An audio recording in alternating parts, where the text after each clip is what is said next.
Hey guys, ఇదైతే restaurant vlog అనమాట. మా ఫ్రెండ్స్ నేను కలిసి చాలా డేస్ అయిందని చెప్పి రెస్టారెంట్ ప్లాన్ చేసాము. అలా కలిసినట్టు ఉంటుందని చెప్పి, సో మీకు కూడా వ్లాగ్ తీసినట్టు ఉంటుంది. చాలా డేస్ అయిందని చెప్పి తీస్తున్నాం. సో హాయ్ చెప్పమంటున్నాను. అక్కడ ఆ వాయిస్ అనేది కట్ అయిపోయింది. ఫస్ట్ హాయ్ చెప్పమన్నాం, తర్వాత మా సబ్స్క్రైబర్స్కి హాయ్ చెప్పండి అంటే హాయ్ చెప్తున్నారు వాళ్ళు. సో ఏదో నాకు కౌంటర్ వచ్చింది. సో నవ్వుతున్నాను గైస్ నేను అక్కడ. నాకు ఏంటి మమ్మీ ఎవడు రిచి గంట అయింది గైస్, ఇంకా ఫుడ్ రాలేదు. వెయిట్ చేస్తున్నాం. ఆఖరికి ప్రాన్స్ పకోడీ పట్టుకొని వచ్చారనమాట.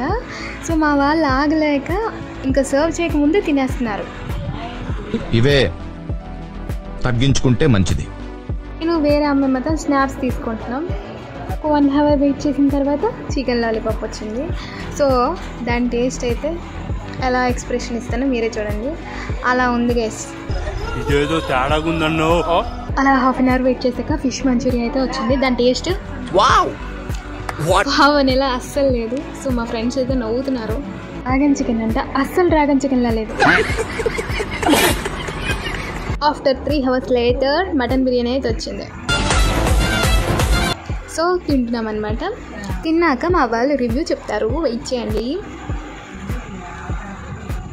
సో ఇదంతా రెస్టారెంట్ అనమాట గైస్, టిప్సీ రెస్టారెంట్. రెస్టారెంట్ చూడగానే బాగుంటుంది, సూపర్ అనుకున్నారు మా వాళ్ళు, నేను కూడా. కానీ పరిస్థితి ఇప్పుడు ఏంటంటే ఇప్పుడు తిన్నారు కదా, ఎలా ఉంది ఫుడ్.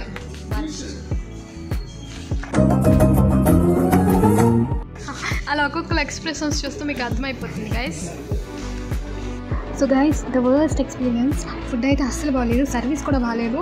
అండ్ వన్ థింగ్, ఒక ఐటమ్ తెచ్చినప్పటికీ గంట, మినిమం 1 hour to 2 hours. ఇవతలో ఆకలితో ఉన్నాడంటే చచ్చిపోతాడు ఖచ్చితంగా. సో వచ్చినందుకు ఫొటోస్కైనా న్యాయం చేయాలని చెప్పి వీడియోస్ ఫొటోస్ తీసుకొని ఉన్నామన్నమాట. చెప్తే నెంబర్ గైస్, 12కి వెళ్ళి 3కి వచ్చాను ఇంటికి. అంత వర్స్ట్ ఎక్స్పీరియన్స్. వచ్చిన వాళ్ళు కూడా చాలామంది వెళ్ళిపోయారు. సో ఈ వ్లాగ్ మీకు ఎలా అనిపించింది? ఒకవేళ నచ్చితే లైక్, షేర్ అండ్ సబ్స్క్రైబ్ చేసుకోవడం మర్చిపోకండి. And thank you for watching and love you. Bye. Next వ్లాగ్తో మళ్ళీ కలుద్దాం.